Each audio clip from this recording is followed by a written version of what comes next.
Hello बच्चों।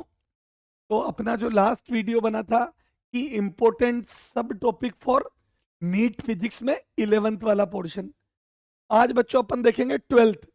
तो 12th वाली जो फिजिक्स है अपनी, उसमें नीट के लिए जो इम्पोर्टेंट सब टॉपिक है, कई बच्चे हैं जिनका बैकलॉग ज्यादा है, जिन्होंने लेट पढ़ना स्टार्ट करा, जब जागो तब सवेरा जैसे पुराने लोग बोलते थे ना।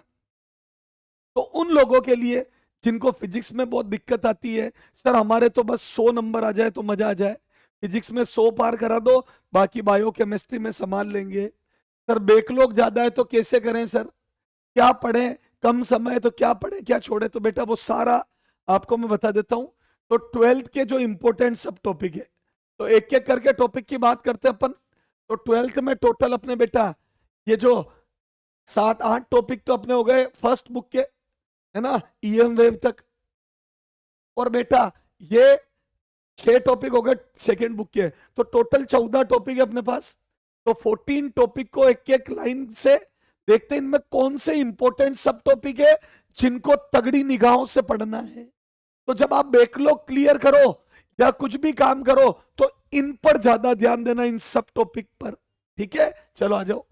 तो सबसे पहले देखते हैं इलेक्ट्रिक चार्जेस एंड फील्ड, है ना, जो अपना सबसे 12th का पहला चैप्टर है। तो बेटा इसमें सबसे ज्यादा आप पीवाई क्यू उठा के देखो बेटा। मैं इस पर एक वीडियो भी बनाऊंगा जिनमें इनसे रिलेटेड क्वेश्चनों की प्रैक्टिस कराऊंगा बेटा। एक पूरा 11th का वन शॉट और एक पूरा 12th का वन शॉट बनाऊंगा, जिसमें जो मैंने सब टॉपिक बताए हैं उन पर क्वेश्चंस करवाऊंगा, क्वेश्चन प्रैक्टिस करवाऊंगा। तो आ जाओ बेटा। सबसे पहले इलेक्ट्रिक चार्जेस एंड फील्ड में इलेक्ट्रिक डाइपोल आप उठा के देख लो।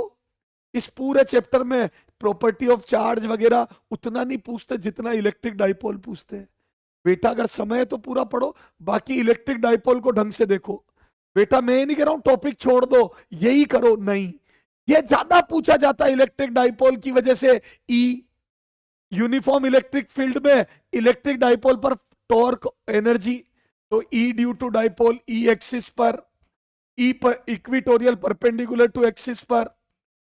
ठीक है, टॉर्क यूनिफॉर्म इलेक्ट्रिक फील्ड में, पोटेंशियल एनर्जी, एसएचएम का टाइम पीरियड, ये सब वेरी वेरी इंपॉर्टेंट। सर आप इतने श्योर क्यों कि वेरी वेरी इंपॉर्टेंट है ये?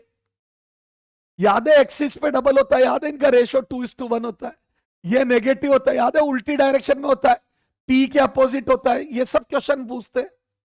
उठा के पीवाई क्यों देखो, आपको पता चल जाएगा इस चैप्टर के 50% क्वेश्चन यहां से आए और बाकी घोष लो पूछते। चलो आ जाओ। तो बेटा वेरी वेरी इंपॉर्टेंट। सर आप इतना कॉन्फिडेंस से कैसे कह सकते हो कि ये बहुत इंपॉर्टेंट है? क्योंकि ये की ये चीज वापस मैग्नेट में आती है, बाहर मैग्नेट में देखो, मैग्नेटिज्म एंड मैटर में, है ना। और ये की ये चीज मूविंग चार्ज एंड मैग्नेटिज्म में भी करंट कैरिंग कोइल का टॉर्क वगैरह आता है बेटा। करंट कैरिंग कोइल को यूनिफॉर्म मैग्नेटिक फील्ड में रखते हो तो वो मैग्नेट की तरह बिहेव करती है, तो वहां पर भी टॉर्क लगता है, एनर्जी होती है। वहां पर भी बेटा उसकी एक्सिस पर भी होता है, जैसे बाहर मैग्नेट में भी होता है। तो बेटा 3 चैप्टर में सेम कॉन्सेप्ट काम आता है ये, इसलिए बहुत इंपॉर्टेंट है। पूरी बाहर मैग्नेट में भी याद करो बेटा, थोड़ा सा बता देता हूं, आ जाओ। देखो इलेक्ट्रिक डाइपोल में जैसे प्लस और माइनस चार्ज होते हैं, बाहर मैग्नेट में नॉर्थ और साउथ पोल होते हैं, आपको पता ही होगा। पूरी फील्ड लाइंस यहां से निकलती है, हाँ यहां पे भी नॉर्थ से निकलती है, सब कुछ कट कॉपी। तो इसकी एक्सिस पर बी होता है बेटा, ए ई सॉरी, डाइपोल का ई होता है एक्सिस पर, आपको पता होगा 2 kp/r³ और डायरेक्शन सेम होती है।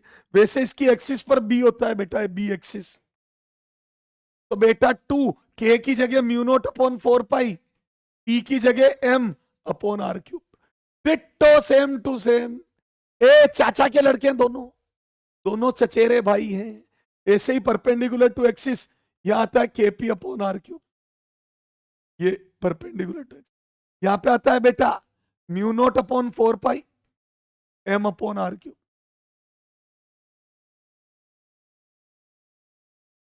यहाँ ई आता है सॉरी, बिल्कुल चाचा के लड़के, बस डायरेक्शन उल्टी होती है, याद करो। ए डायरेक्शन पी से उल्टी आती है, तो बेटा डिट्टो कट कॉपी पेस्ट। वैसे ही टॉर्क वगैरह आपको पता होगा, इसमें यूनिफॉर्म इलेक्ट्रिक फील्ड में कितना टॉर्क लगता है, तो टॉर्क का फॉर्मूला आता है P क्रॉस E। इसमें आता है बेटा M cross B। Stable equilibrium theta बराबर 0 पर स्टेबल होता है। खूब क्वेश्चन आते हैं नीट में, थीटा बराबर 180 पर अनस्टेबल होता है, 90 डिग्री पर टॉर्क मैक्सिमम होता है। ये तीन चीजें खूब पूछते हैं। फिर इसको रोटेट करने में वर्क डन खूब खूब आता है, खूब।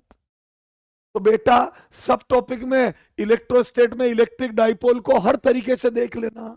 इलेक्ट्रिक फील्ड एक्सिस पे परपेंडिकुलर टू एक्सिस, इसकी पोटेंशियल एनर्जी टॉर्क कितना लगेगा, A to Z सब कुछ मत छोड़ना इसमें, नहीं तो बेटा बर्बाद होगे। क्योंकि ये तीन टॉपिक में काम आएगा। आई रिपीट, तीन टॉपिक में।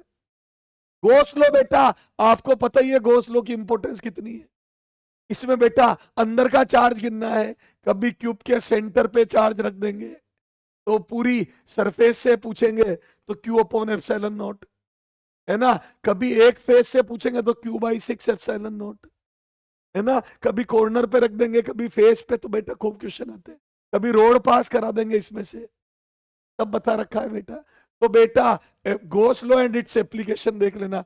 इसकी वजह से याद है electric field infinite long wire का पूरी रिंग के सेंटर पे, सेमी रिंग के सेंटर पे, याद आया बेटा। तो गॉस लॉ की एप्लीकेशन इलेक्ट्रिक फील्ड बेटा यूनिफॉर्म चार्ज बेटा Gauss law and its application. इसमें भी सबसे ज्यादा एप्लीकेशन में भी आपको पता है यूनिफॉर्मली चार्ज स्फीयर के अंदर भी पूछते हैं बेटा। यूनिफॉर्मली चार्ज स्फीयर के अंदर भी पूछते हैं, मतलब कंडक्टिंग स्फीयर के। तो चार्ज ये है होलो स्फेरिकल शेल, तो अंदर ई पूछते हैं, E0, बी बोल गया मैं गलती से। और डिट्टो यही कॉपी होगा जब अपन एम्पियर्स लॉ पढ़ेंगे और वायर जाएगा होलो, होलो वायर में से करंट जाएगा बेटा। एम्पियर्स लॉ में होलो वायर में से जब करंट जाएगा तब अंदर भी 0 होगा। तो जैसा यहां पर अंदर E0 है, यहां पर अंदर भी 0 होता है। तो होलो वायर के अंदर भी और यूनिफॉर्मली चार्ज स्फीयर के अंदर E दोनों 0 होते हैं। तो एप्लीकेशन ऑफ गॉस लॉ पूरा पढ़ना, ये तो मैंने एक बताया है तुम्हें। तो application of Gauss law is very important बेटा। एक सेपरेट वीडियो बना के इन पर क्वेश्चन कराऊंगा इक्का दुक्का, ठीक है सर। तो बेटा इसमें वो बाहर इलेक्ट्रिक फील्ड दे देते और अंदर पूछते, बोल देंगे बाहर यहां पर इलेक्ट्रिक फील्ड 10 वोल्ट पर मीटर है, तो अंदर बताओ, तो अंदर तो 0 ही आएगा। करेंगे क्वेश्चन करेंगे इस पे। अब देखो इलेक्ट्रोस्टैटिक पोटेंशियल और कैपेसिटेंस, इसमें सबसे ज्यादा जो इंपॉर्टेंट है बेटा सर्किट प्रॉब्लम सी इक्विवेलेंट। पर इतने कॉन्फिडेंस से कैसे फिर बोल रहे हो आप सी इक्विवेलेंट, क्योंकि वो का वैसा आर इक्विवेलेंट भी निकालना, बस उल्टे फॉर्मूले। यहां जो सीरीज का फॉर्मूला होता है रेजिस्टेंस में पैरेलल का होता है, याद है रेजिस्टेंस में पैरेलल में 1/R इक्विवेलेंट 1/R1 + 1/R2, वो यहाँ पे सीरीज में होता है 1/C इक्विवेलेंट 1/C1+। तो बेटा ये अपने को पढ़ना है डिटेल में। इसमें सर्किट प्रॉब्लम याद है, कैपेसिटर का बिहेवियर शुरू में शॉर्ट सर्किट और लंबे समय बाद ओपन सर्किट पे फुल। तो डिट्टो पूरा सर्किट जैसे इसमें रेशो में बांटोगे वोल्टेज को, सी के उल्टे रेशो में, यहां पर वोल्टेज को रेशो में बांट देना R1:R2। तो बेटा डिट्टो सेम है। तो बेटा जैसे यहां पर वोल्टेज बढ़ता है यहां पर भी वोल्टेज बढ़ता है, यहां आर के रेशो में सीरीज में, वहां उल्टे रेशो में। तो सर्किट प्रॉब्लम भी एक जैसी है बेटा, तो करना पड़ेगा। हाँ, उसके बाद एनर्जी स्टोर्ड होती है कैपेसिटर में, यहां पर energy dissipated, power dissipated I²R V², बस। तो वैसे क्वेश्चन ठीक है साहब। यहां पर डाइलेक्ट्रिक का इफेक्ट वाले क्वेश्चन खूब पूछते हैं। एक कैपेसिटर में बैटरी जुड़ी और डाइलेक्ट्रिक डाल दे, बैटरी हटी हुई और डाइलेक्ट्रिक डाल दे, तो एनर्जी का क्या होगा, पोटेंशियल का क्या होगा, चार्ज का क्या होगा, ये सब पूछते। ठीक है, तो बेटा कैपेसिटर में ये चीजें इंपॉर्टेंट है। एक एनर्जी स्टोर्ड इन कैपेसिटर, दूसरा इसकी सर्किट प्रॉब्लम्स कैपेसिटर में, चार्ज पूछ लेंगे, कुछ भी पूछ लेंगे। एक सी इक्विवेलेंट में व्हिटस्टोन ब्रिज मेथड, सीरीज और पैरेलल मेथड, और एक इफेक्ट ऑफ डाइलेक्ट्रिक। समझ में आ गई। और बेटा पैरेलल प्लेट कैपेसिटर है ना, एक पैरेलल प्लेट कैपेसिटर बहुत इंपॉर्टेंट है, उसकी एनर्जी, पैरेलल प्लेट कैपेसिटर का capacitance, with dielectric, without dielectric, उसमें कैसे इंडक्शन होता है, कैसे कंडक्टर डालने पर इलेक्ट्रिक फील्ड जीरो हो जाता है, कैसे इंसुलेटर डालने पर इलेक्ट्रिक फील्ड रिड्यूस होता है। तो पैरेलल प्लेट कैपेसिटर बहुत इंपॉर्टेंट, ठीक है ना। उससे रिलेटेड सारी चीजें पढ़ लेना, क्लियर है। उसके अंदर इलेक्ट्रिक फील्ड यूनिफॉर्म होता है, सिग्मा अपॉन एप्सिलॉन नॉट, दोनों के बीच में फोर्स ऑफ अट्रैक्शन की पूरा पैरेलल प्लेट कैपेसिटर ढंग से देख लेना। ओके, करंट इलेक्ट्रिसिटी पे आ जाओ बेटा। अब इस चैप्टर में तो लगभग लगभग पूरा इंपॉर्टेंट है, कहीं से भी क्वेश्चन पूछ लेते हैं, लेकिन फिर भी मैं बता देता हूं कुछ सब टॉपिक। पर बेटा आई रिपीट, ये चैप्टर तो पूरा बहुत इंपॉर्टेंट है, केवीएल, केसीएल, मीटर ब्रिज, सब सब। कलर कोडिंग सबसे पहले। अब कई बच्चे सोचते हैं कलर कोडिंग सिलेबस में नहीं है। बेटा किसने बोला आपको कलर कोडिंग सिलेबस में नहीं है? सर बड़े से बड़े इंस्टीट्यूट के उसमें लिखा हुआ है बेटा, रेजिस्टेंस सिलेबस में तो कलर कोडिंग सिलेबस में है। और बड़ी बात नहीं होगी कलर कोडिंग पे क्वेश्चन आ जाए, क्योंकि बेटा कलर कोडिंग रेजिस्टेंस को पहचानने का बार कोड की तरह ही तो कोड है। जैसे होता ना प्राइस पता करने के लिए बार कोड, वैसे रेजिस्टेंस पता करने के लिए। और पीवाईक्यू में खूब आए हुए भी है, तो इंपॉर्टेंट मैं नहीं छोड़ सकता। तो कलर कोडिंग एक तो इस पे क्वेश्चन आता है, एक वही आर इक्विवेलेंट, इसमें सिर्फ series, parallel and Wheatstone bridge, बस यही हमारे सिलेबस में। सिमेट्रिक मेथड वगैरह सब हट गए, लेडर सर्किट वगैरह, सीरीज, पैरेलल और व्हीटस्टोन ब्रिज ना। तो सीरीज, पैरेलल और व्हीटस्टोन ब्रिज ढंग से देख लेना। अच्छा बेटा सर्किट प्रॉब्लम देख लेना, वही अभी बताई मैंने। फिर केवीएल और केसीएल के स्टेटमेंट और किस पर बेस्ड है? एक बेटा केवीएल एनर्जी कंजर्वेशन पर और केसीएल चार्ज कंजर्वेशन पर बेस्ड है। इस पे खूब क्वेश्चन नीट ने पूछ रखे। केवीएल और केसीएल एनर्जी और चार्ज कंजर्वेशन पर बेस्ड है ना, ये एनर्जी पे और ये चार्ज कंजर्वेशन पे। अच्छा metre bridge is very very important बेटा, क्योंकि इसका एक्सपेरिमेंटल फिजिक्स में भी है, आपके लेबोरेटरी में 3 प्रैक्टिकल थे। तो ईएमएफ कंपेयर करना, इसमें इंटरनल रेजिस्टेंस सेल का पता करना, और बेटा अननोन रेजिस्टेंस निकालना। वेरी वेरी इंपॉर्टेंट, यहां से क्वेश्चन आएगा नीट में। सर पेपर आउट, ये बेटा पेपर आउट नहीं, बहुत इंपॉर्टेंट है ये बोलना चाहता हूं, ठीक है। उसके अलावा फिर वो टर्मिनल वोल्टेज ईएमएफ वो तो ही है बेटा, मैं कह रहा हूं ना पूरा चैप्टर इसमें कहीं से कुछ भी आ जाता है, ठीक है। तो एक तो ये, अच्छा एक बेटा इसमें मीटर ब्रिज हो गया, और एक और बात क्या थी, हाँ मैक्सिमम पावर, याद है जब वेरिएबल रेजिस्टेंस होता है तो मैक्सिमम पावर, ए मैक्सिमम पावर वाला concept, P maximum concept. Sir क्या है ये बताता हूं बेटा, जब कभी वेरिएबल रेजिस्टेंस हो ये और आपने अगर ये बैटरी लगाई है यहां, तो बेटा ये यहां पे वी वोल्टेज की बैटरी है, कुछ भी है जैसे 10 वोल्ट की, तो बताओ यहां पर मैक्सिमम पावर कब डिसिपिटेड होगी? तो बेटा जब ये रेजिस्टेंस इसके बराबर हो जाएगा, जब आर बराबर आर हो जाएगा तब मैक्सिमम पावर आएगी बेटा। जब इंटरनल रेजिस्टेंस एक्सटर्नल के बराबर हो जाएगा, सॉरी इंटरनल रेजिस्टेंस के बराबर एक्सटर्नल रेजिस्टेंस हो जाएगा, ये वाला रेजिस्टेंस जब 2 ओम के बराबर होगा तो मैक्सिमम पावर होगी। ध्यान रखना ये वेरिएबल होना चाहिए, ठीक है, तब मैक्सिमम पावर डिसिपिटेड हो। Is that clear? Yes sir. तो ये कॉन्सेप्ट पे क्वेश्चन खूब आते हैं। तो ये करंट की मेन बातें मैंने बता दी। अच्छा बाकी बैटरी का सीरीज एंड पैरेलल कॉम्बिनेशन तुम्हारे इतना नहीं, पर हाँ किरचॉफ लॉ में लूप वगैरह बना के सोल्व करने का जरूर पूछते हैं। तो बेटा चैप्टर मैं तो इसको पूरे को ही बोलूंगा, कहीं से कुछ भी आ जाता है, पर ये मीटर ब्रिज हो गया, कलर कोडिंग हो गई, सर्किट प्रॉब्लम हो गई, और are equivalent, these are very important. Yes sir.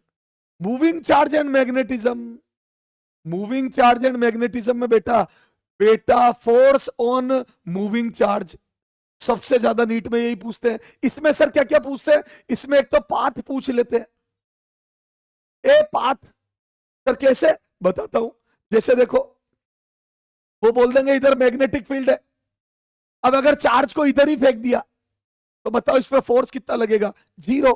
याद है जब V और B सेम डायरेक्शन में हो तो फोर्स 0 होता है, 3 बार फोर्स 0 होता है, एक दोनों सेम डायरेक्शन तो थीटा 0। याद है magnetic force Q V cross B V B sine theta होता है।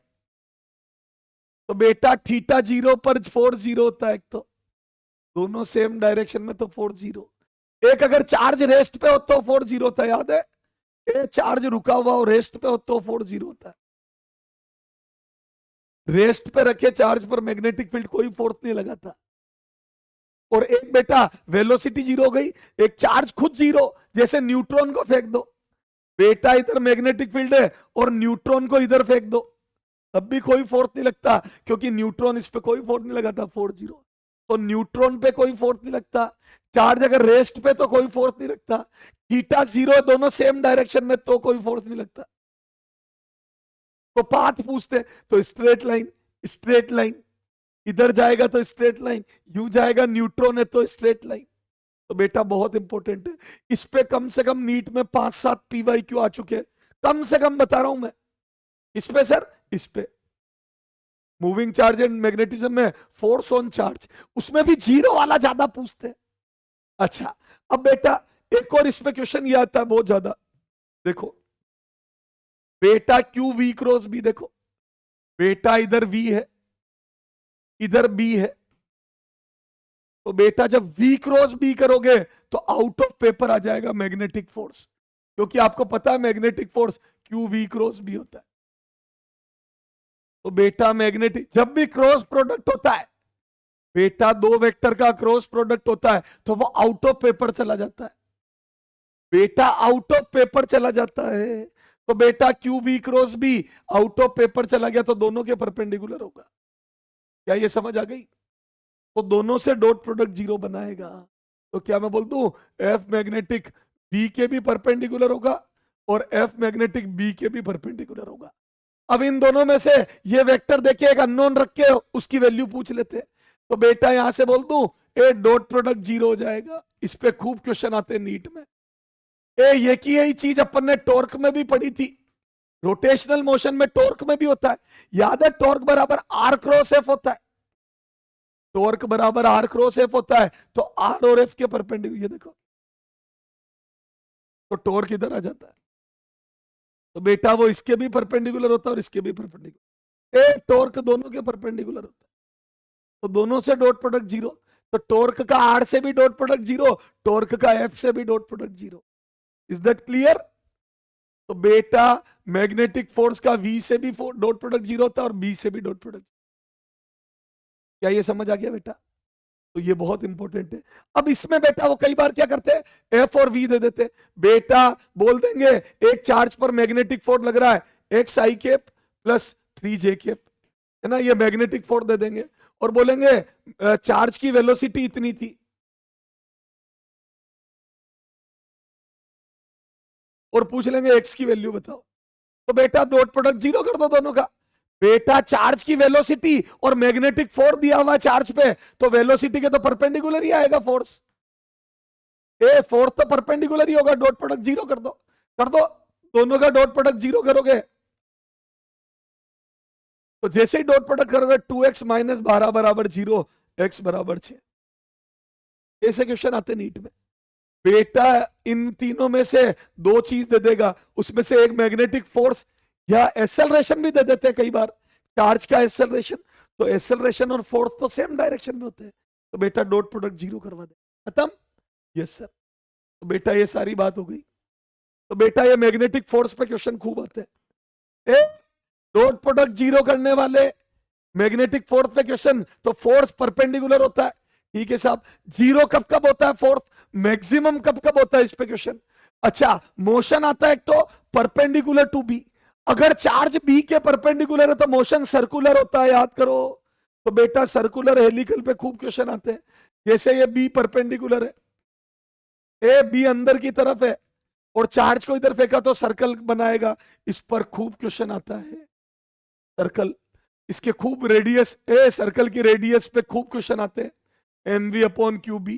तो कई बार वेलोसिटी डबल कर देता है, वेलोसिटी डबल कर देता है तो रेडियस डबल हो जाएगी, ये क्वेश्चन आता है। कई बार काइनेटिक एनर्जी देख के चार्ज पार्टिकल की बातें करते हैं, तो √2m के फॉर्मूला बना दो, ये मोमेंटम है तो एक फॉर्मूला ये भी बन जाता है, एक ये बन जाता है, एक √2m के अपॉन क्यू भी बन जाता है, ऐसे राम तेरे कितने नाम, राम तेरे कितने नाम, तो ये अलग अलग फॉर्मूले बन गए।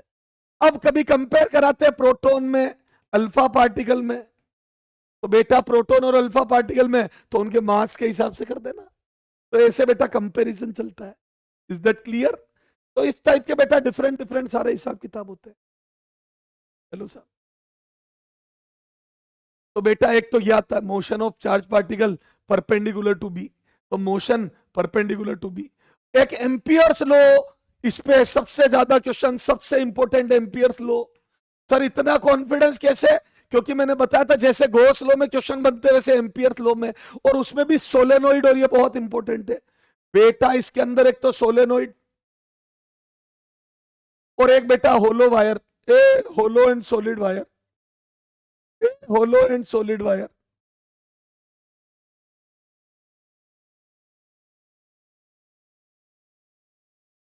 बेटा होलो वायर और सॉलिड वायर के अंदर भी, बाहर भी है देखो, ए अंदर भी जीरो होता है।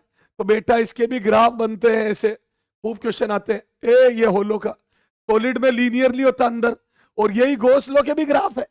याद है गॉस लॉ में होलो स्फीयर के अंदर ही जीरो होता है। ए होलो स्फीयर जो यूनिफॉर्मली चार्ज है तो अंदर ही जीरो होता है, तो ऐसा ग्राफ बनता है। और बेटा सॉलिड पूरे के अंदर होता है तो ऐसा बनता है। खत्म? तो बेटा इस टाइप के ग्राफ। तो एम्पियर्स लॉ में होलो वायर सॉलिड वायर की वजह से बाहर और अंदर भी देख लेना, और सोलेनोइड, सोलेनोइड की वजह से याद है म्यू नॉट एन आई, याद है नंबर ऑफ टर्न्स डबल कर देंगे, कभी क्या कर देंगे, B due to solenoid mu not n I. खूब क्वेश्चन आते हैं इस पे, ये इनसाइड, और ये number of turns per unit length. बस तो इसी पे सीधा फॉर्मूला बेस्ड क्वेश्चन आता है बेटा, फॉर्मूला बेस्ड क्वेश्चन आता है, कर लेना सर। तो बेटा मैं उम्मीद करता हूं ये। अच्छा उसके बाद गैल्वेनोमीटर टू, सबसे ज्यादा अच्छा, इसमें भी वही टॉर्क और energy due to current carrying coil. याद है करंट कैरिंग कॉइल का मैग्नेटिक मूवमेंट होता है, और बेटा वो मैग्नेटिक फील्ड में रख दो तो टॉर्क लगता है, एनर्जी पोटेंशियल एनर्जी होती है, स्टेबल अनस्टेबल इक्विलिब्रियम होता है। तो मैग्नेटिक फील्ड में uniform current carrying coil, uniform magnetic field में करंट कैरिंग कॉइल। फिर गैल्वेनोमीटर टू एमीटर और वोल्टमीटर, सबसे ज्यादा क्वेश्चन पूछे जाते हैं। Galvanometer to ammeter, galvanometer to voltmeter, ये और एम्पियर्स लो। बेटा ये चार चीजें बहुत इंपॉर्टेंट है बेटा। तो मूविंग चार्ज और मैग्नेटिज्म में से या तो एम्पियर्स लॉ पे क्वेश्चन सोलेनोइड और इस पे आएंगे, या G2A G2V आएगा, और या फिर बेटा जो चार्ज पार्टिकल है ना मैग्नेटिक फील्ड में फोर्स, उसमें डॉट प्रोडक्ट वाला, या फिर कब कब फोर्स जीरो होता है, और फिर moving charge, sorry current carrying coil in uniform magnetic field. तो ये हो गया ये मैग्नेटिज्म एंड मैटर, पूरा चैप्टर पढ़ो, फेरो डाया पेरा सब, ए पूरा चैप्टर फुल, पेरो पेरा डाया पूरा पूरा।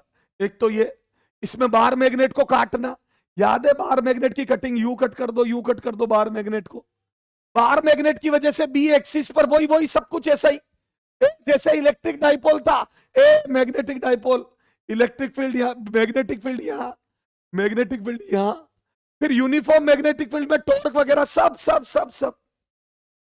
बेटा मूविंग चार्ज एंड मैग्नेटिज्म पूरा चैप्टर इंपॉर्टेंट है, ये बताया था ना बेटा। बाहर मैग्नेट की वजह से बी देखो, एक्सिस पे परपेंडिकुलर टू एक्सिस, फिर यूनिफॉर्म मैग्नेटिक फील्ड में बाहर मैग्नेट रख दो तो टॉर्क वगैरह देखो, ए स्टेबल अनस्टेबल इक्विलिब्रियम, ये देखो यूनिफॉर्म मैग्नेटिक फील्ड में बाहर मैग्नेट रख दो, इस पे भी खूब क्वेश्चन आए हुए। तो टॉर्क बराबर एम क्रॉस बी, ये बताया था ना, स्टेबल अनस्टेबल इक्विलिब्रियम। अच्छा इसका एसएचएम बहुत इंपॉर्टेंट है, ए इसके एसएचएम का टाइम पीरियड, इसमें टाइम पीरियड ऑफ एसएचएम होता है 2 pi under root I by PE, इसमें होता है आई बाई एम बी।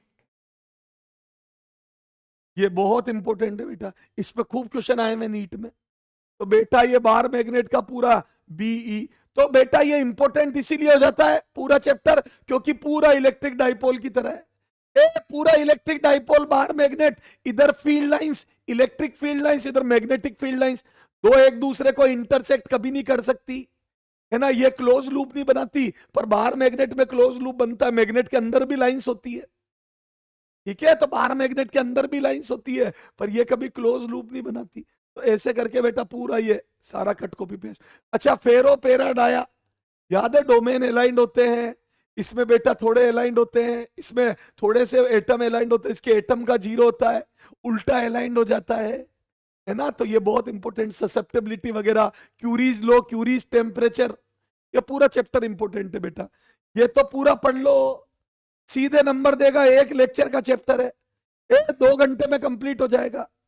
ऐसे ही ईएम वेव भी पूरा चैप्टर पढ़ना है बेटा। इलेक्ट्रोमैग्नेटिक वेव भी पूरा चैप्टर इंपॉर्टेंट है बेटा। इलेक्ट्रोमैग्नेटिक वेव भी एक लेक्चर का चैप्टर है पूरा। इसमें याद है प्रोग्रेसिव वेव होती है ये, है ना, मैकेनिकल नहीं, नॉन मैकेनिकल वेव है, याद है, मीडियम की जरूरत नहीं है, वैक्यूम में भी चल सकती है, लाइट की स्पीड से चलती है, इसकी प्रॉपर्टी, इसका स्पेक्ट्रम याद है, अल्फा बीटा, सॉरी अल्फा, क्या बोल रहा हूं, gamma ray, X ray, UV ray, infrared ray, radio wave, microwave की फ्रीक्वेंसी वेवलेंथ का कंपैरिजन, कौन सा किसका क्या यूज है, वो सब।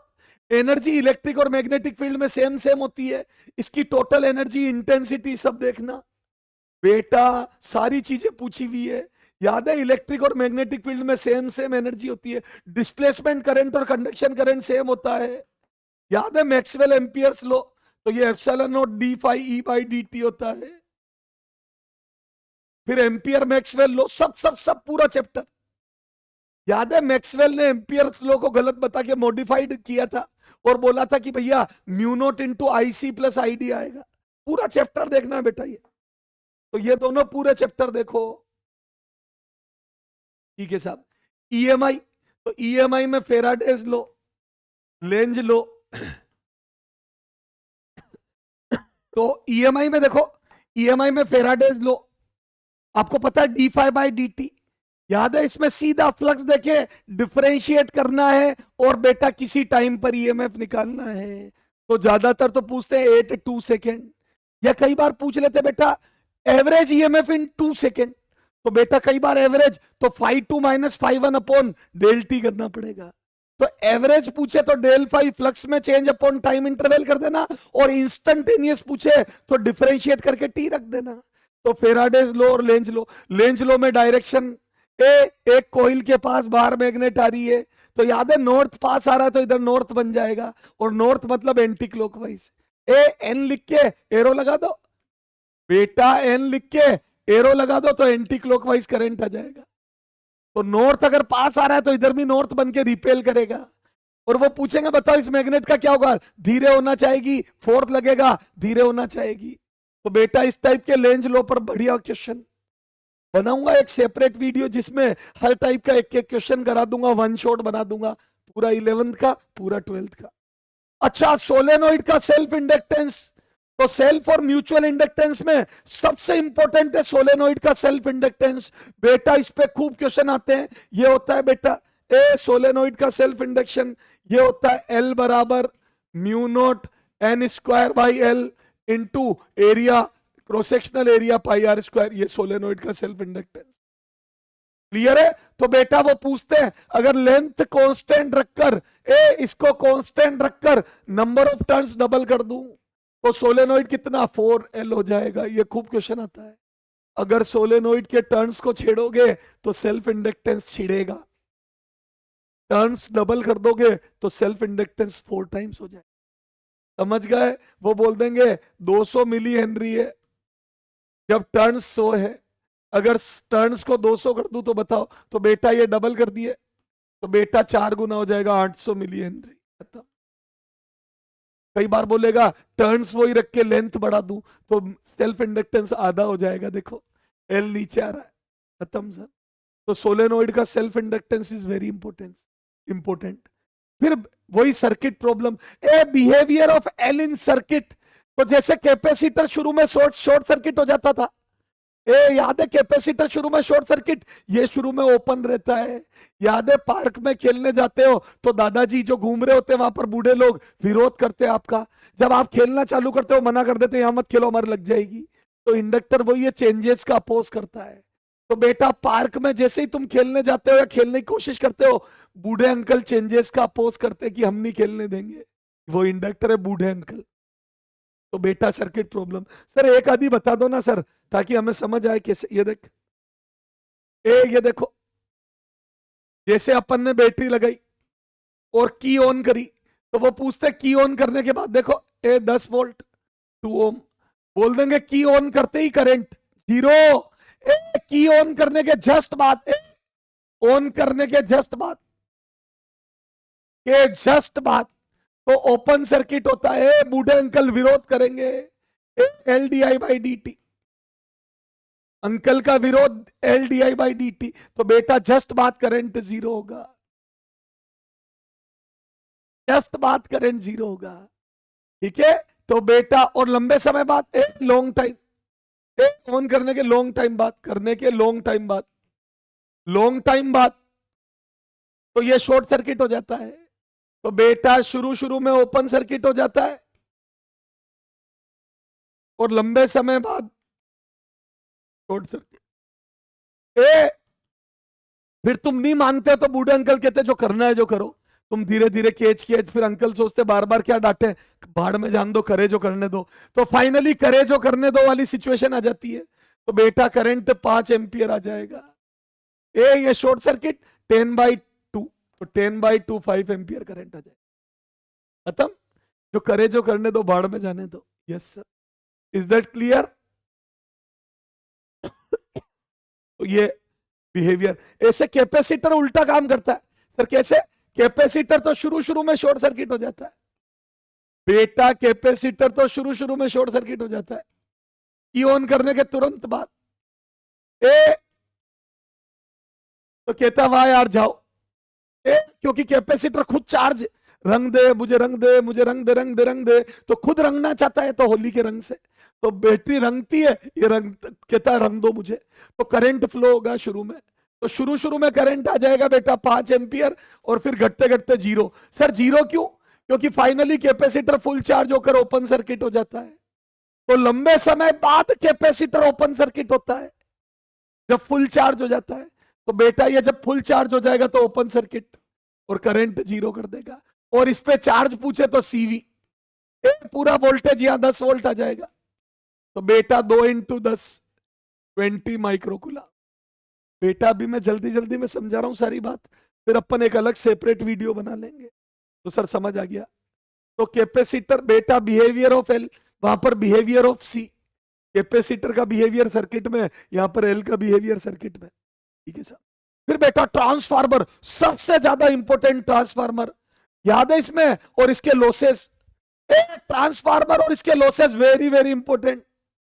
ट्रांसफार्मर एंड लॉसेस बेटा, एंड लॉसेस याद है, and losses, eddy current loss, copper loss, hysteresis loss, flux leakage loss, ये सारे लॉस। और इनको ओवरकम कैसे करते हैं, इनका क्योर, बहुत इंपॉर्टेंट। अच्छा, maximum EMF generated in generator, तो याद है जनरेटर में मैक्सिमम ईएमएफ होता है एनबीआई ओमेगा, याद आ गया? Sorry, NBA omega. तो ये याद कर लो, number of turns, B magnetic field की value, A area of your होता ना जो भी जनरेटर है उसकी कोर का area, into omega angular speed. जितना तेज घुमाओगे जनरेटर को उतना फ्लक्स चेंज होकर ईएमएफ इंड्यूस होगा। तो बेटा इस पर खूब क्वेश्चन आते हैं, नीट में 2 या 3 क्वेश्चन इस पर आ गए। ट्रांसफार्मर पर तो आज तक 5-7 क्वेश्चन आ गए, वेरी इंपॉर्टेंट। पीवाईक्यू उठाओ और बाकी से सब क्लियर है। तो बेटा इस पे इन सब पे एक क्वेश्चन कर लेंगे अपन जब वीडियो बनाएंगे। ट्रांसफार्मर में आपको पता ही है, टर्न्स के रेशो में इंड्यूस्ड ईएमएफ का रेशो होता है, याद करो। सेकेंडरी में ईएमएफ अपॉन प्राइमरी, तो सेकेंडरी के टर्न्स अपॉन प्राइमरी, और करंट उल्टा होता है अगर आइडियल ट्रांसफार्मर है तो। करंट उल्टा होता है, प्राइमरी का करंट ऊपर आएगा, सेकेंडरी का नीचे। फॉर आइडियल, ये वाला रिलेशन फॉर आइडियल। करंट का रिलेशन तभी लगता है जब आइडियल ट्रांसफार्मर हो। आइडियल क्या होता है? जिसमें सेकेंडरी की पावर और प्राइमरी की पावर सेम हो, नो पावर लॉस। पर ऐसा प्रैक्टिकली होता नहीं है बेटा, no power loss, but practically ये होता नहीं है। Yes sir. तो बेटा जो वोल्टेज का रेशियो है वो टर्न्स के रेशियो में होता है और करंट का रेशियो इसका उल्टा होता है। Is that clear? चलो आ जाओ। ठीक है सर, तो ये सारा ट्रांसफर। अच्छा, और मोशनल और रोटेशनल ईएमएफ के फॉर्मूले याद रखना। ए सीधा फॉर्मूला बेस्ड क्वेश्चन बनता है। Motional EMF VBL, rotational EMF half B omega L square. तो मोशनल और रोटेशनल ईएमएफ का सिर्फ फॉर्मूला याद रखना, क्योंकि रोटेशनल ईएमएफ का सीधा फॉर्मूला पूछ लेते हैं। अच्छा, ईएम वेव तो मैंने बता ही दिया पूरा। एसी, एसी में भी बेटा पूरा चैप्टर ही पढ़ लो, बहुत छोटा चैप्टर है, लेकिन सबसे इंपॉर्टेंट अगर पूछोगे तो पावर फैक्टर पे क्वेश्चन आता है ना। एक रेजोनेटिंग सर्किट पे क्वेश्चन आता है, रेजोनेंस, बेटा रेजोनेंस, बेटा रेजोनेंस। तो power factor, resonance condition, resonance XL बराबर एक्सी, तो रेजोनेटिंग फ्रीक्वेंसी आ जाती है इससे, ओमेगा आर बराबर 1/√LC। इस पे क्वेश्चन आता ही आता है बेटा। तो रेजोनेंस इंपॉर्टेंट है, power factor cos phi important है बेटा। ठीक है, बाकी तो इंपीडेंस और वो VRMS निकालना होता है। तो बेटा इसमें कैलकुलेशन वाले क्वेश्चन खूब आए हुए हैं, है ना। बैंड विड्थ बेटा पूरा चैप्टर ही देख लेना, ये तो एक छोटा सा चैप्टर है, पूरा चैप्टर देख लेना बेटा, फुल चैप्टर ही देख लेना ये तो, है ना। क्योंकि कभी बैंडविड्थ क्वालिटी फैक्टर पूछ लेते हैं, पर सबसे ज्यादा अगर इंपॉर्टेंट पूछो तो ये दो बातें, पावर फैक्टर और रेजोनेंस। पावर फैक्टर और रेजोनेंस बहुत इंपॉर्टेंट है। चलो आ जाओ, उसके बाद आ जाओ बेटा रे ऑप्टिक्स, वेव ऑप्टिक्स और ये सब चीजें देखो। तो बेटा अब इसमें देखो बेटा, इसमें अगर मैं बात करूं, इधर देखो, तो बेटा न्यूक्लियाई, तो न्यूक्लियाई के अंदर एक तो रेडियस ऑफ न्यूक्लियस याद है, R0 ए, आर बराबर R0 ए की पावर 1/3। आज तक कम से कम 10 से 12 PYQ पूछे, उठा के चेक कर लो। रेडियस ऑफ न्यूक्लियस पे 10 से 12 PYQ, अकेली रेडियस पे। इस फॉर्मूले पे 10 से 12 क्वेश्चन PYQ में पूछे, उठा के चेक कर लो। और बाइंडिंग एनर्जी और बाइंडिंग एनर्जी पर न्यूक्लियन, ये दो चीजें बहुत इंपॉर्टेंट है इसमें। इस पे उठा के चेक कर लो, कम से कम 10 12 15, 10 से 15 क्वेश्चन, बस ये दो ही चीजें पूछते हैं बेटा। इसमें तो पेपर ही आउट हो गया। ये दो चीजें जिन पे 10 12 क्वेश्चन पूछे में, ठीक है। और एक होता है बेटा अल्फा बीटा और गामा डी के। सर रेडियो एक्टिविटी तो सिलेबस से हट गई, हाँ, लेकिन अल्फा बीटा गामा डी के है बेटा। तो बेटा अल्फा बीटा गामा डी के देख लो, है ना। कम से कम 5-7 क्वेश्चन इस पे पूछे, 5 to 7 क्वेश्चन। बाकी तो न्यूक्लियर रिएक्टर वगैरह खूब है, लेकिन मैं तुम्हारे को वो बता रहा हूं, सब टॉपिक जो तुम कर लोगे तो तुम्हारा काम चल जाएगा एक बार तो। बेटा चैप्टर वैसा नहीं है कि छोड़, इनमें से आने के चांस है सबसे ज्यादा। तो न्यूक्लियाई में बेटा ये दो चीजें। अच्छा, वेव ऑप्टिक्स में बेटा पोलराइजेशन ऑफ लाइट पे, वो भी ब्रीवेस्टर्स लॉ पे सबसे ज्यादा क्वेश्चन आते हैं। उठा के देख लो, पोलराइजेशन में से अगर नीट में 10 क्वेश्चन आए तो 8 बार ब्रीवेस्टर्स लॉ आएगा, 5 क्वेश्चन आए तो 4 बार ब्रीवेस्टर्स लॉ आएगा। तो ब्रीवेस्टर्स लॉ बहुत इंपॉर्टेंट है, जिसमें याद है थीटा पी बराबर 10 ए, न्यू बराबर 10 थीटा पी, ये फॉर्मूला यूज होता है। इसको पोलराइजेशन एंगल भी बोलते हैं, जिसपे लाइट पोलराइज हो जाती है। और मेलस लॉ इंपॉर्टेंट है। और YDAC ढंग से देख लेना, इसमें याद है स्लेब वाला, स्लेब का यूज, स्लेब रखने से क्या होगा, ये रखने से क्या होगा, है ना। और एक फ्रिंज विड्थ इसमें खूब पूछते हैं, फ्रिंज विड्थ पर मीडियम का इफेक्ट, म्यू का इफेक्ट बेटा, फ्रिंज विड्थ पर म्यू का इफेक्ट, स्लेब रखने से क्या फर्क पड़ेगा। तो YDAC और बेटा पोलराइजेशन में ये डिफ्रेक्शन कम पूछते हैं। मैं ये नहीं कह रहा हूं पढ़ना मत, मैं तो वो बता रहा हूं जो आप जब पढ़ोगे तो इन पे बहुत ज्यादा रिवीजन में ध्यान दोगे। तो रिवीजन करते वक्त कौन कौन सी चीजें माइंड में ज्यादा मेमोराइज करोगे। जैसे आप नहीं देखते हो CBSE बोर्ड का एग्जाम देते हो तो पहले CBSE के प्रीवियस पेपर देखते हो, तो आइडिया लगता है कैसे क्वेश्चन बनते। तो मैं वो जानकारी दे रहा हूं आपको, ठीक है, ठीक है। अच्छा, डुअल नेचर में Einstein's photo electric equation, photo electric experiment, जिसमें याद है बेटा फ्रीक्वेंसी बदलने से क्या होगा, सेचुरेशन करंट और स्टॉपिंग पोटेंशियल, है ना। और बेटा इंटेंसिटी बदलने से क्या होगा। तो बेटा क्या मैं बोलता हूं, फ्रीक्वेंसी एंड इंटेंसिटी का इफेक्ट इस पे ऑन आई सेचुरेशन और वी स्टॉपिंग, सेचुरेशन करंट और वी स्टॉपिंग पोटेंशियल। और वर्क फंक्शन पूछ पढ़ लेना ढंग से, ठीक है। और डी ब्रोगली वेवलेंथ पे सबसे ज्यादा क्वेश्चन आते हैं। D Broglie wavelength very very important बेटा, 10 में से 8 क्वेश्चन डी ब्रोगली वेवलेंथ पे आते हैं, और वो भी लेमडा इलेक्ट्रॉन पर। 12.27 by under root V angstrom. Electron पर डी, इलेक्ट्रॉन की डी ब्रोगली वेवलेंथ बहुत इंपॉर्टेंट है बेटा। De Broglie wavelength of electron सबसे ज्यादा क्वेश्चन इस पे आते हैं। Is that clear? बोलो बेटा, एटम के अंदर radius, velocity, total energy, kinetic energy, इधर देखो, चलो एटम, बाकी देखो इस पे जो फॉर्मूले और भी बनते हैं। तो बेटा डी ब्रोगली वेवलेंथ के तो आप देखो लेमडा बराबर एच अपॉन एम वी। तो डी ब्रोगली वेवलेंथ का सबसे पहला फॉर्मूला तो ये एच अपॉन एम वी।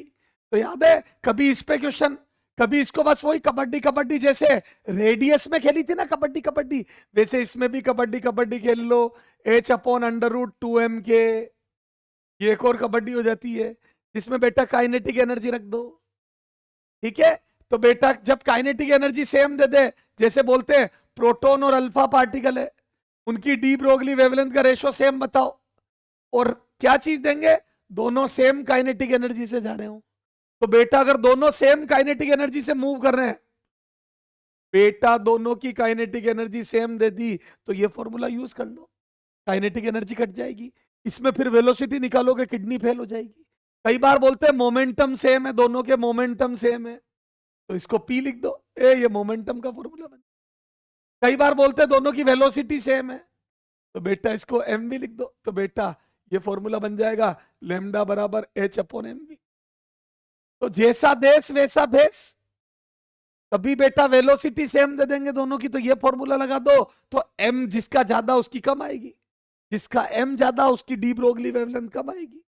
तो इसमें देखो इसका एम ज्यादा है, तो बेटा डी ब्रोगली वेवलेंथ कम आ जाएगी। मतलब कई बार मोमेंटम सेम दे देंगे तो सीधा कट जाएगा, कई बार काइनेटिक एनर्जी सेम देंगे तो इससे कर लेना, कई बार एक्सेलरेटेड कर देंगे चार्ज पार्टिकल को, तो H upon under root 2m Q भी कर देना। ये ए पोटेंशियल डिफरेंस, इसी से इलेक्ट्रॉन की डी ब्रोगली, इलेक्ट्रॉन की डी ब्रोगली वेवलेंथ इसी से तो बनती है। बाकी सब इलेक्ट्रॉन की वैल्यू रख दो, तो 12.27 upon under root V angstrom, ये इलेक्ट्रॉन की डी। इसमें से क्वेश्चन आना ही आना है नीट में बेटा, यहां से इस पेज से क्वेश्चन आना ही आना है। तो बेटा ये इंपॉर्टेंट चीज है। तो बेटा फाइनली डुअल नेचर में D Broglie wavelength, Einstein's photo electric equation और एक्सपेरिमेंट, अच्छा इसमें स्टॉपिंग पोटेंशियल वाला खूब पूछते हैं। ये देखो बेटा इसमें, अच्छा stopping potential, Einstein's photo electric equation में इंटेंसिटी और फ्रीक्वेंसी का स्टॉपिंग पोटेंशियल और सेचुरेशन करंट पे प्रभाव। और देखो इसमें एक फोटो इलेक्ट्रिक इक्वेशन पे क्वेश्चन बहुत आता, देखो बेटा याद है के मैक्सिमम, इलेक्ट्रॉन एमिटेड इलेक्ट्रॉन की मैक्सिमम काइनेटिक एनर्जी E-5। इस इक्वेशन में कबड्डी कबड्डी कबड्डी, कभी थ्रेशोल्ड फ्रीक्वेंसी और फ्रीक्वेंसी देते, तो ये फॉर्मूला लगा देना। और वेलोसिटी की बातें करते, नीट में 3 बार आया हुआ है मैक्सिमम वेलोसिटी, इस इक्वेशन पे नीट में 3 बार क्वेश्चन आया, चेक कर लो, चेक कर लो 3 बार पीवाई क्यों आया, ये कर लो, मैं यहीं बैठा हुआ हूं। तो बेटा एक बार बोल दिया, जैसे 5 न्यू नोट बोल दिया, थ्रेशोल्ड फ्रीक्वेंसी न्यू नोट है और 5 न्यू नोट का फोटोन गिराया, क्या बोल दिया, तो वेलोसिटी कुछ बता दी। फिर बोल दिया अगर फोटोन की फ्रीक्वेंसी 2 न्यू नोट कर दे, या पहले 2 न्यू नोट दिया, 2 न्यू नोट का गिराया और वेलोसिटी वी नोट दे दी, इलेक्ट्रॉन की मैक्सिमम वेलोसिटी। फिर बोल दिया 5 न्यू नोट का गिराया, तो नई वेलोसिटी बताओ, वी डैश बताओ, कोई दिक्कत नहीं है। दोनों को डिवाइड कर दो, ये सब कबड्डी कट के यहां पर बचेगा 4, 4 यहां आएगा और ये तो 4 ये कट जाएगा, तो V dash upon V maximum का स्क्वायर, ये तो पुरानी वेलोसिटी थी वी नोट, तो बेटा ये आ जाएगी वी डैश बराबर 2 वी नोट, खत्म। एक बार लेमडा दे दिया, थ्रेशोल्ड वेवलेंथ दे दी, तो फॉर्मूला ये लग जाएगा बेटा, थ्रेशोल्ड वेवलेंथ दे दी तो हाफ V1 स्क्वायर बराबर hc by lambda minus hc by lambda note वाला से कर लेना।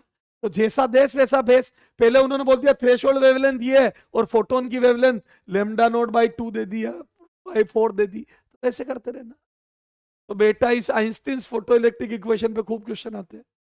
तो दो तीन चीजें इंपॉर्टेंट है इसमें, एक Einstein photo electric equation, experiment, stopping potential, और बेटा यहां से डी ब्रोगली वेवलेंथ, खत्म। ठीक है, एटम में बेटा बहुत इजी, केमिस्ट्री में भी पढ़ते हो, फिजिक्स केमिस्ट्री दोनों में पढ़ते हो, तो बेटा इस ये वैसे इंपॉर्टेंट हो जाता है क्योंकि फिजिक्स केमिस्ट्री दोनों में नंबर देगा आपको। ठीक है, अब इसमें रेडियस वेलोसिटी का फॉर्मूला, इन तीन में रिलेशन इज वेरी इंपॉर्टेंट, याद है? काइनेटिक एनर्जी, पोटेंशियल एनर्जी, तो हमें टोटल एनर्जी निकालते हैं इलेक्ट्रॉन की, याद है? टोटल एनर्जी ये होती है। अब आप इससे धमाधम टोटल एनर्जी बहुत जल्दी जल्दी निकाल लेते हो। तो काइनेटिक एनर्जी टोटल एनर्जी का नेगेटिव, क्योंकि काइनेटिक को एनर्जी पॉजिटिव लानी है तो माइनस ऑफ टोटल एनर्जी, ये रिलेशन खूब काम आता है।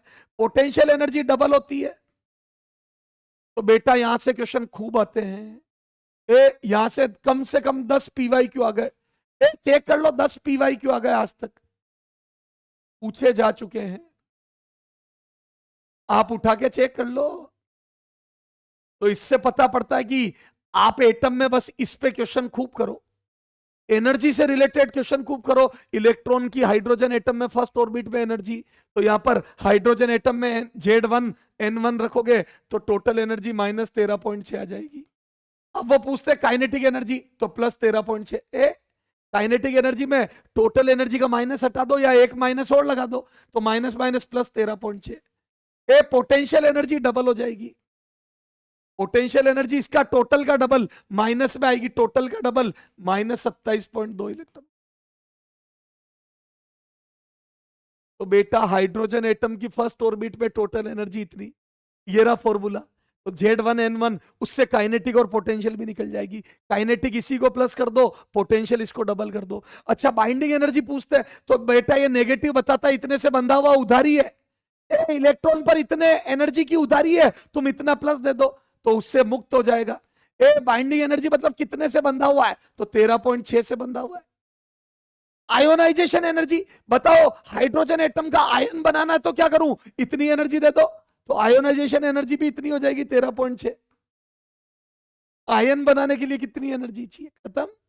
Yes sir. तो एक तो बेटा ये बहुत इंपॉर्टेंट है, एटम में ये एनर्जी बहुत इंपॉर्टेंट है। यहां से कम 10 पीवाई क्यू आ गए, 10 पीवाई क्यू। और बेटा ये फॉर्मूला तो जबरदस्त इंपॉर्टेंट है, इससे कम 5-7 पीवाई क्यू पूछ, 5-7 पीवाई क्यू आप उठा के चेक कर लो, ये दो ही चीजें मिलेगी। याद है रिडबर्ग कांस्टेंट, ये वाला फॉर्मूला, ये लाइमन बामर पाश्चान सब बनती है इसमें। और हाइड्रोजन एटम Z1, बेटा हाइड्रोजन एटम के लिए Z1 रख दो, तो बेटा 1/λ हाइड्रोजन एटम के लिए Z1 रख दो। तो जैसे ही Z1 रखोगे तो ये फॉर्मूला ये बन जाएगा। अब इसमें लाइमन बामर पाश्चन ब्रैकेट फुंड, तो लाइमन सीरीज, तो याद है N1 बराबर 1 हो जाएगा लाइमन के लिए। तो इस पे longest shortest wavelength, longest wavelength shortest, longest, ये language longest shortest lambda D, Lyman Balmer, ये खूब आती, लाइमन बामर खूब पूछते हैं। हाइड्रोजन की लाइमन यूवी रीजन में होती है और बामर विजिबल में होती है, इस पे भी खूब क्वेश्चन आते हैं। एनसीईआरटी में लिखा हुआ है, ये सब एनसीईआरटी में लिखा हुआ है। तो एनसीईआरटी बोलती है हाइड्रोजन एटम ढंग से पढ़ो, एनसीईआरटी में हाइड्रोजन एटम ही दिया हुआ है। तो हाइड्रोजन एटम की de Broglie wavelength, sorry hydrogen atom में इलेक्ट्रॉन के ट्रांजिशन में इतनी वेवलेंथ एमिट होती है।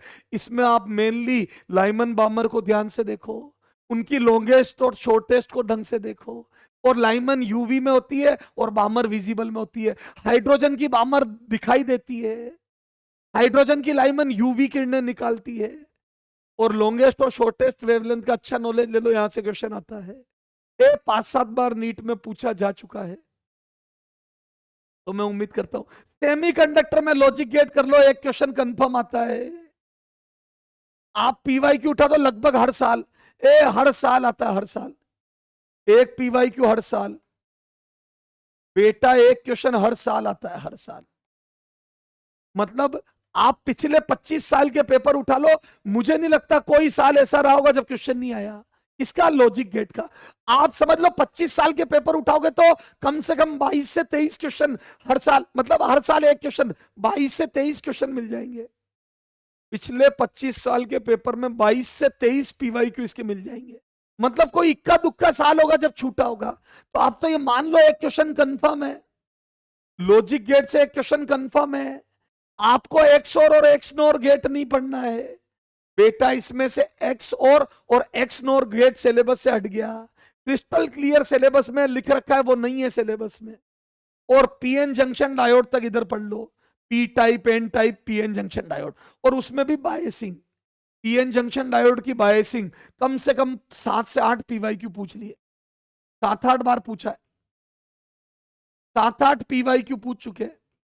इस पे biasing, forward bias, reverse bias, forward bias, reverse bias. ये देखो एक क्वेश्चन बताता हूं, ये डायोड दे देंगे और पूछेंगे बताओ ये फॉरवर्ड बायस है या रिवर्स बायस।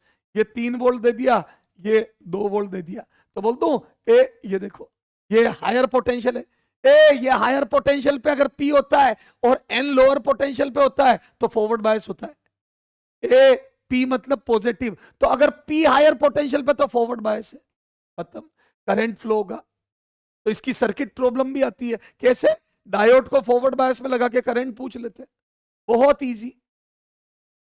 2 ओम 10 वोल्ट, ये फॉरवर्ड बायस में लगा देंगे, ये पी पॉजिटिव पे देखो और एन नेगेटिव तो फॉरवर्ड बायस, फॉरवर्ड बायस में डायोड शॉर्ट सर्किट हो जाता है तो करंट निकल जाएगा। ऑन हो गया, ये ऑन, तो बेटा डायोड को फॉरवर्ड बायस में लगा के करंट इलेक्ट्रिसिटी से जोड़ देंगे, वेरी वेरी इंपॉर्टेंट। कभी बायसिंग पूछते हैं और कभी करंट इलेक्ट्रिसिटी के में चले जाते हैं। तो बेटा 2 चैप्टर चेक हो गए, एक तीर से 2 निशाने हो गए। इस क्वेश्चन से आपका डायोड भी चेक हो गया और करंट इलेक्ट्रिसिटी भी चेक हो गई, ओम्स लॉ भी चेक हो गया, खत्म। तो बेटा ये 10/2 5 एम्पियर आ जाएगा, खत्म बेटा, 5 एम्पियर। लेकिन रिवर्स बायस कर दो, फिर इसी में रिवर्स बायस भी दे देते हैं, तो बेटा रिवर्स बायस में करंट 0। तो कई बार वो आपके साथ कबड्डी कबड्डी बेवकूफ बना देते हैं आपको, दिखाते बड़ा क्वेश्चन है और निकलता कुछ नहीं है, फुस हो जाता है, तो रिवर्स बायस हो गया। और रिवर्स बायस में ओपन सर्किट हो जाएगा, करंट 0, रिवर्स बायस में करंट 0 हो जाएगा। तो कभी शॉर्ट सर्किट कराएंगे कभी, तो ये बहुत इंपॉर्टेंट है, क्योंकि डायोड से आप करंट इलेक्ट्रिसिटी में प्रवेश कर जाओगे तो 2 चैप्टर चेक हो जाएंगे, है ना। तो बायसिंग और सर्किट प्रॉब्लम, बायसिंग और सर्किट प्रॉब्लम, इन दोनों को मिला दूं तो 10-12 पीवाईक्यू हो जाएंगे। अगर इन दोनों को एक साथ ले लूं तो 10 से 12 पीवाईक्यू हो जाएंगे। इन दोनों को एक साथ ले लूं तो 10-12 पीवाईक्यू ज्यादा ही होंगे। तो बेटा लॉजिक गेट और ये दोनों मिलके आपको 2 क्वेश्चन राइट करवा देंगे। सेमीकंडक्टर से 2-3 क्वेश्चन आते हैं, 2 तो ये दोनों मिलके राइट करा देंगे। फिर और क्या बचा? और बाकी तो जिनर डायोड बचा है, स्पेशल पर्पस डायोड में जिनर, फोटो, वो एलईडी वगैरह वो सब थोड़े बहुत देख लेना, मतलब इंपॉर्टेंट ज्यादा ये है। बाकी बेटा वो भी ढंग से देखो। बेटा मैं तो तुम्हें ये बता रहा हूं कि ये चीजें इंपॉर्टेंट है, मैं ये नहीं कह रहा हूं उनको छोड़ दो, क्योंकि बेटा कहीं से कुछ भी आ सकता है फिजिक्स से ये।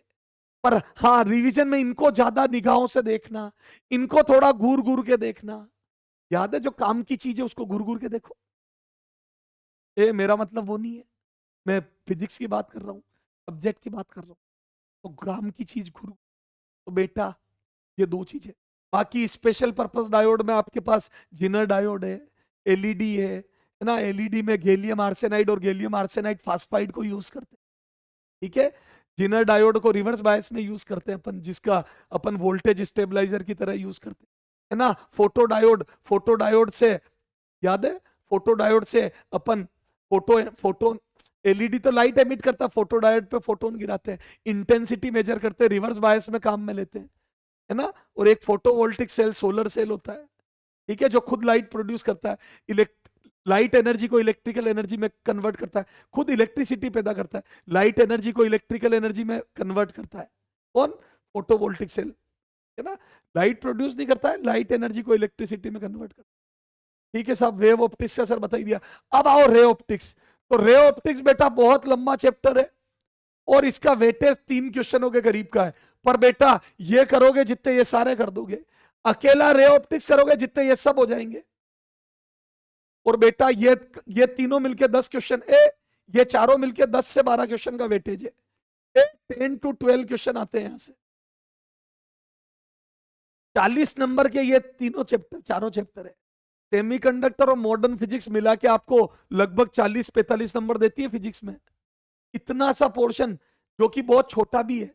एक एक दिन के टॉपिक है, एक दिन 1-2 दिन इसके, 2 दिन इसके, नहीं ये तो 1 दिन का और ये 3 दिन का ही है। 3-4 दिन का सेमीकंडक्टर, 1 दिन का एटम, 2 दिन का डुअल और 2 दिन का न्यूक्लियर कर दो, तो 2 2 4 5 और 3 8, 8 से 10 दिन में आपको 40 नंबर दे देंगे। 8 से 10 लेक्चर में, दिन नहीं, 8 से 10 लेक्चर में 40 नंबर मिल जाएंगे आपको, कम से कम 40 नंबर। ठीक है, ये वेव पे भी राउंड लग गया। तो बेटा रे ऑप्टिक्स में एक तो रिफ्रैक्शन ज्यादा इंपॉर्टेंट है, रिफ्लेक्शन से कम रिफ्रैक्शन से क्वेश्चन ज्यादा आते हैं, रिफ्रैक्शन से ही आते ज्यादा क्वेश्चन। मिरर वगैरह बहुत कम पूछते, कोई इक्का दुक्का क्वेश्चन पूछते मिरर का। रिफ्रैक्शन को ढंग से करना अगर बेटा कोई रिवीजन कर रहा है, उसमें एक तो इन सब पे फ्रीक्वेंसी, वेवलेंथ, वेलोसिटी और कलर कैसे बदलता है मीडियम चेंज होने पर, एक क्रिटिकल एंगल और टीआईआर और इसके एप्लीकेशन एंड एप्लीकेशन। बेटा सबसे इंपॉर्टेंट यही है, एक टोटल इंटरनल रिफ्लेक्शन और उसके application, optical fibre, mirage, rainbow. Rainbow खूब पूछते, रेनबो मिराज और ऑप्टिकल फाइबर खूब पूछते। तो टीआईआर को ढंग से देखना। फिर minimum deviation by prism, very very important. Minimum deviation पे खूब क्वेश्चन आते नीट में। और डिस्पर्शन विदाउट डेविएशन 3 PYQ पूछे मैं इस पे 3 बार। प्रिज्म के कॉम्बिनेशन में डिस्पर्शन विदाउट डेविएशन। ठीक है, रेनबो खूब पूछते, 2 बार पूछा हुआ है, 2 बार रेनबो पूछा हुआ है। अच्छा, बबल वाली प्रॉब्लम, बेटा एक स्लेब के अंदर बबल, उससे एपेरेंट डेप्थ निकालते, याद है? एपेरेंट डेप्थ बराबर एक्चुअल बाई म्यू, उसको यूज करके, याद है? एपेरेंट डेप्थ बराबर एक्चुअल बाई म्यू, इसको यूज करके बबल वाली प्रॉब्लम 3 बार पूछी हुई, अकेली बबल वाली प्रॉब्लम 3 बार। 3 बार ये पूछा हुआ है without deviation, dispersion without deviation, 3 बार बबल वाली प्रॉब्लम पूछी हुई है। बताता हूं, इधर देखो, थोड़ा सा आइडिया देता हूं। ये स्लेब है, इसमें बबल ट्रेप है, एक बार इधर से देखते हैं, एक बार इधर से। तो बेटा इधर से पास नजर आएगा, इधर से देखोगे तो इधर पास नजर आएगा। ये डिस्टेंस दे देते हैं, उससे ये निकाल लेना। और स्लेब की लेंथ x1 + x2 ये पूछते हैं, ये x1 हो जाएगी, इधर से लेंथ ये x2। तो बेटा बाहर से देखने पर आपको एपेरेंट डेप्थ नजर आएगी, बबल की एपेरेंट डेप्थ, तो एक्चुअल डेप्थ निकाल लेना। तो बेटा एक्चुअल डेप्थ बराबर हो जाएगी एपेरेंट इनटू म्यू, ये फॉर्मूला लगा देना। आपको बाहर से एपेरेंट देगा, जैसे 4 सेंटीमीटर दे दी, इधर से 8 दे दी, तो एक्चुअल डेप्थ हो जाएगी 4 म्यू और उधर से 8 म्यू, और यही स्लेब की लेंथ हो जाएगी। अब म्यू दे देगा, म्यू दे देगा, तो 3/2 का मल्टीप्लाई कर देना। मतलब एक्चुअल डेप्थ कितनी होगी? म्यू टाइम्स, क्योंकि बाहर से आपको कम दिखेगी, एपेरेंट डेप्थ दिखेगी, तो 4 म्यू और 6 म्यू हो जाएगी या 8 म्यू हो जाएगी। खत्म। तो ये 3 बार क्वेश्चन पूछा हुआ है। 3 बार बबल प्रॉब्लम पूछी हुई है, 3 बार। 3 बार ये, 3 बार डिस्पर्शन विदाउट डेविएशन। इसमें प्रिज्म उल्टे पुल्टे रखते, देखो। ठीक है सर, समझ गए सर, वो तो हम करेंगे ना, आप क्यों वो कर रहे हो? अलग से वीडियो बनाऊंगा, इस पूरे को क्वेश्चनों का वीडियो अलग से बनाऊंगा। रीट्रेस, पाथ रीट्रेस वाला, ये भी 3 बार पूछा हुआ है सर, हर पे ही 3-3 बार। आप PYQ उठाओ सर, क्वेश्चन तो बताओ क्या पूछा, बताता हूं। 3 बार ये, 3 बार ये, 3 बार ये, उठा के देख लो। तो ये तो कर ही लो आप, रिपीट। और ये भी खूब पूछते। रेनबो 2 बार पूछा हुआ, उठा के देखो आप PYQ। और effect on focus of lens और combination of lens and mirror, ये इसके तो खूब क्वेश्चन आए हैं। Effect on focus of lens, कभी कलर दे देते कभी क्या। पहले ये दिखाता हूं आपको रिट्रेस वाला। रिट्रेस वाला देखो बेटा, प्रिज्म में पाथ रिट्रेस वाला क्वेश्चन खूब आता है। तो बेटा वो एक सरफेस पे रे गिराते हैं और बोलते हैं रिट्रेस, तो मैं यहां पर परपेंडिकुलर, सेकेंड सरफेस पे मिरर पे परपेंडिकुलर गिराओ, तो बेटा यहां पे ये R2 परपेंडिकुलर गिरती है तो R2 जीरो हो जाता है। नॉर्मल से एंगल जीरो हो जाता है तो ये R1 प्रिज्म एंगल के बराबर हो जाता है, ये क्वेश्चन आता है। और ये आई, तो बेटा आई दे देगा और ये प्रिज्म एंगल पूछेंगे, तो R2 जीरो हो गया, R1 निकाल लेना। तो प्रिज्म एंगल पूछा जाता है और म्यू दे देते हैं, बेटा म्यू दे देंगे जैसे √2, ये दे देंगे 45। ज्यादातर यही क्वेश्चन आया नीट में, तीनों बार यही क्वेश्चन आया, 45 डिग्री दे दिया ये। तो बस ए की वैल्यू पूछ ली, तो बेटा बाहर एयर है, इधर तो बस सीधा कर दो 1 sin 45, स्नेल्स लॉ लगा दो, और ये जीरो हो गया तो ये R1 ए हो गया, ए निकालना है, और ये √2 sin R1 या sin R1 कर दो, तो यहां से R1 आ जाएगा 30 डिग्री और यही ए होगा। बेटा R2 जीरो हो जाता तो R1 ही है, क्यों? क्योंकि R1 + R2 ए होता है, तो R2 जीरो हो गया तो R1 ही ए है, खत्म, R1 ही ए होता है। चलो सब क्लियर है। बाकी effect on focus of lens, इसमें काटा पीटी मीडियम सब करते, देखो ये देखो लेंस की काटा पीटी मीडियम सब होता है। लेंस को हॉरिजॉन्टली कट कर दिया तो फोकस वही रहती है, हॉरिजॉन्टली कट करने पर फोकस वही रहती है, वर्टिकली कट कर दिया तो फोकस बेटा डबल हो जाती है। अगर इक्वी कॉन्वेक्स है तो फोकस डबल हो जाती है, तो वर्टिकली कट करने पर डबल हो जाती है फोकस, हॉरिजॉन्टली कट करने पर वही रहती है। अगर इक्वी कॉन्वेक्स है तो ये रिजल्ट है। फिर बेटा व्हाइट लाइट गिराते हैं, व्हाइट लाइट गिराते हैं, व्हाइट लाइट, तो बेटा सबसे पास कलर आता है वॉयलेट, क्योंकि उसका रिफ्रैक्शन कन्वर्जन सबसे ज्यादा होता है, और सबसे दूर आता है रेड की फोकस सबसे ज्यादा आती है और वॉयलेट की सबसे कम, तो रेड कलर की फोकस सबसे ज्यादा आती है, तो सबसे दूर रेड कलर होता है और सबसे पास वॉयलेट कलर होता है, सबसे दूर रेड कलर होता है और सबसे पास वॉयलेट कलर होता है। क्लियर है? तो ये बेटा इस पे क्वेश्चन आते हैं, ठीक है। बाकी तो इक्वी कॉन्वेक्स की फोकस ये है, अब इसमें जो बदले वैसे करते रहना। फिर कॉम्बिनेशन ऑफ लेंस पे पावर इक्विवेलेंट और एफ इक्विवेलेंट पूछते हैं, याद है खूब सारे लेंस पास पास रख देंगे तो याद है 1/f इक्विवेलेंट बराबर 1/f1 + 1/f2, ये, या P इक्विवेलेंट बराबर P1 + P2। इस पे खूब क्वेश्चन आते हैं, खूब खूब खूब, कम से कम 4-5 क्वेश्चन आए हुए नीट में, देख लेना। तो बेटा ये सारी बातें हो गई, मैं उम्मीद करता हूं आपको समझ आ गया पढ़ाई कैसे करनी। अब आपको अपने आप स्पीड अप हो जाएगी पढ़ाई, अपने आप आपको पंख लग जाएंगे, आप उड़ने लगोगे, जो नेगेटिविटी थी वो दूर होने लगेगी, और जग जो सूना सूना लग रहा था वो अच्छा अच्छा लगने लगेगा। तो जग सूना सूना लगे तो अब आपका गाना चेंज होके जग अच्छा अच्छा लगे हो जाएगा। Best of luck.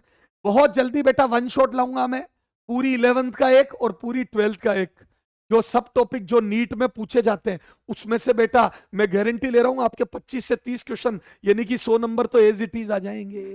मैं गारंटी लेता हूं उन कॉन्सेप्ट में से 100 नंबर आपके यूं ही आ जाएंगे बेटा, सेम कॉन्सेप्ट रिपीट होंगे, मेरा वादा है आपसे। Bye bye, best of luck, bye bye.